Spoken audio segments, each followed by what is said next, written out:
and welcome back. We are on to chapter 27. Chapter 27. With no greater events than these in the Longbourn family, and otherwise diversified by little beyond the walks to Meryton, sometimes dirty and sometimes cold, did January and February pass away. March was to take Elizabeth to Hunsford. She had not at first thought very seriously of going thither, but Charlotte, she soon found, was depending on the plan, and she gradually learned to consider herself, and with greater pleasure as well with greater certainty. Absence had increased her desire of seeing Charlotte again, and weakened her disgust of Mr. Collins. There was a novelty in the scheme, and as, with such a mother and such uncompanionable sisters, home could not be faultless. A little change was not unwelcome for its own sake. The journey would moreover give her a peep at Jane, and, in short, as the time drew near, she would have been very sorry for any delay. Everything, however, went on smoothly, and was finally settled according to Charlotte's first sketch. She was to accompany Sir William and his second daughter. The improvement of spending a night in London was added in time, and the plan became perfect as plan could be. The only pain was in leaving her father, who would certainly miss her, and who, when it came to the point, so little liked her going that he told her to write him, and almost promised to write her. The farewell between herself and Mr. Wickham was perfectly friendly, on his side even more. His present pursuit could not make him forget that Elizabeth had been the first to excite and to deserve his attention, the first to listen and to pity, the first to be admired, and in his manner of bidding her adieu, wishing her every enjoyment, reminding her of what she was to expect in Lady Catherine de Bourgh, and trusting their opinion of her, their opinion of everybody, would always coincide, there was a solicitude, an interest which she felt must ever attach her to him with a most sincere regard, and she parted with him convinced that, whether married or single, he must always be her model of the amiable and pleasing. Her fellow travellers the next day were not of a kind to make her think of him less agreeable. Sir William Lucas and his daughter Maria, a good-humoured girl, but as empty-headed as himself, had nothing to say that could be worth hearing, and were listened to with about as much delight as the rattle of the chaise. Elizabeth loved absurdities, but she had known Sir William's too long. She could tell her nothing. He could tell her nothing new of the wonders of his presentation and knighthood, and his civilities were worn out, like his information. It was a journey of only 24 miles, and they began it so early as to be in Gracechurch Street by noon. As they drove to Mr. Gardiner's door, Jane was at the drawing-room window watching their arrival. When they entered the passage, she was there to welcome them, and Elizabeth, looking earnestly in her face, was pleased to see it healthful and lovely as ever. On the stairs were a troop of little boys and girls whose eagerness for their cousin's appearance would not allow them to wait in the drawing-room, and whose shyness, as they had not seen her for a 12-month, prevented her coming lower. All was joy and kindness. The day passed most pleasantly away, the morning in bustle and shopping, and the evening at one of the theatres. Elizabeth then contrived to sit by her aunt. Their first object was her sister, and she was more grieved than astonished to hear, in her reply to her minute inquiries, that though Jane always struggled to support her spirits, there were periods of dejection. It was reasonable, however, to hope that they would not continue long.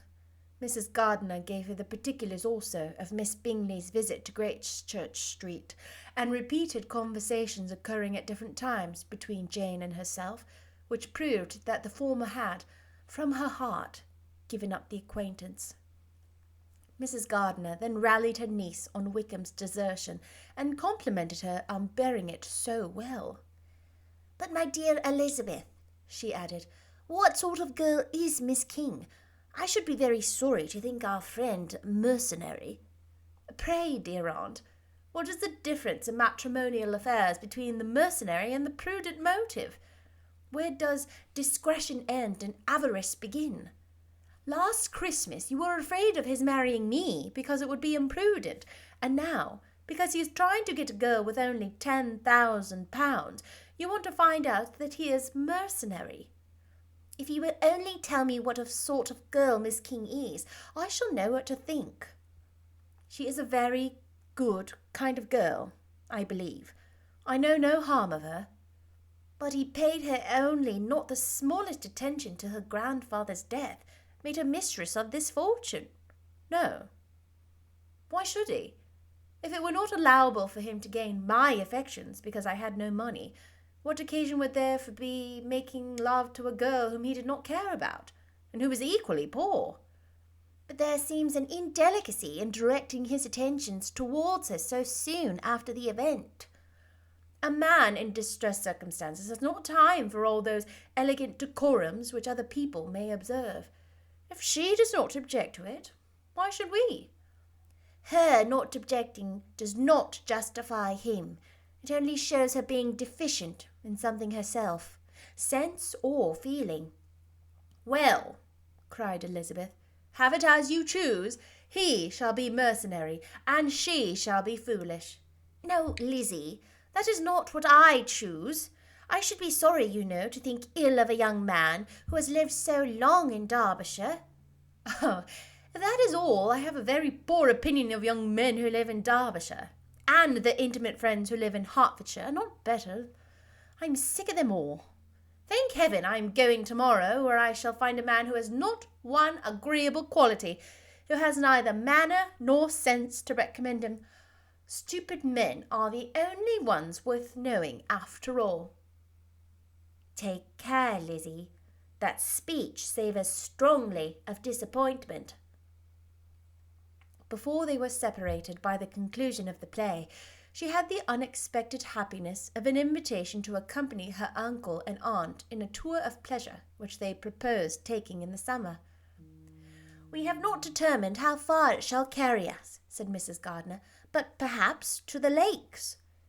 No scheme could have been more agreeable to Elizabeth, and her acceptance of the invitation was most ready and grateful. Oh, my dear, dear aunt, she rapturously cried, what delight! What felicity! You give me fresh life and vigour. Adieu to disappointment and spleen. What are young men to rocks and mountains? Oh, what hours of transport we shall spend! And when we do return, we shall not be like other travellers, without being able to give one accurate idea of anything. We will know where we have gone. We will recollect what we have seen. Lakes, mountains, and rivers shall not be jumbled together in our imaginations, nor when we attempt to describe any particular scene, we will begin quarrelling about its relative situation. Let our first effusions be less insupportable than those of the generality of travellers.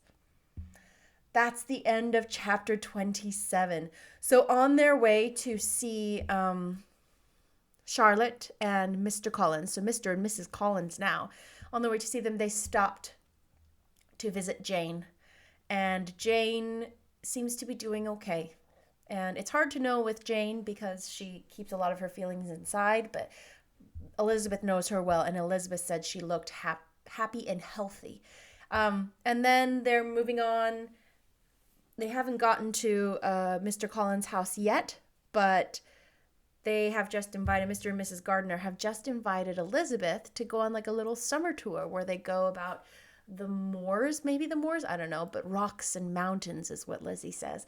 And if you can remember, when Lizzie went to see her sister Jane, she could have had a horse. I'm not sure about the carriage, but she could have had a horse, and she said no, she'd rather walk. So Elizabeth is really fond of walking in nature and being outside, and kind of this really romantic, not romantic as in love, but romantic, whimsical drama, romantic like as in a good drama story about her. I think she likes to think of herself as being this really romantic, deep thinking person. Next time we will move on to chapter 8, where they will be meeting up with Charlotte and Mr. Collins. I wonder how Charlotte is doing, huh? I know that Lizzie was just absolutely sure it would be an awful match, that anyone married to Mr. Collins would just be miserable. So we will see. Hopefully not, right? But we will see. I'll see you next time for chapter 28. Bye.